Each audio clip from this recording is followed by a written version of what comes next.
సానీస్ కిచెన్లో ఈరోజు బూందీ లడ్డు ఏ విధంగా ప్రిపేర్ చేసుకోవాలో చూద్దాం.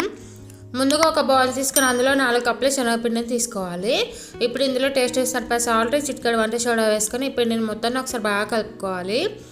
ఇప్పుడు ఇందులో కొన్ని వాటర్ పోసుకుంటూ పిండిని మరీ పలుచగా కాకుండా మరీ మందంగా కాకుండా ఈ విధంగా నార్మల్గా కలుపుకోవాలి. ఇప్పుడు డీప్ ఫ్రై సరిపడా ఆయిల్ పెట్టుకుని ఆయిల్ వేడాక అందులో ఈ విధంగా బూందీ గంటతో మనం బూందీని వేసుకుంటూ ఉండాలి. ఈ బూందీ గంట మరీ ఎత్తులో పెట్టి వేయకూడదండి, కొంచెం కిందకే పెట్టుకొని వేసుకోవాలి. మరీ హైట్లో పెట్టినట్లయితే మనకి ఈ బూందీ అనేది తోకలాగా పడుతుంది. కాబట్టి ఈ విధంగా వేసుకుంటూ మనం బూందీని వేసుకోవాలి. ఈ బూందీ మరీ మిక్చర్ లాగా ఉండకూడదండి, పైన కొంచెం క్రిస్పీగా లోపల సాఫ్ట్గా ఉండాలి. ఈ విధంగా 1 మినిట్ పాటు ఫ్రై అయిన తర్వాత దీన్ని పక్క పెట్టుకోవాలి. ఇలాగ మొత్తం పిండిని కూడా మనం బూందీలాగా వేసుకోవాలి. ఫుల్ వీడియో డిస్క్రిప్షన్లో ఉంది, ఒకసారి వెళ్ళి చెక్ చేయండి. మన ఛానల్ని సబ్స్క్రైబ్ చేయండి. Waiting for part 2. Please subscribe my channel. Thank you for watching.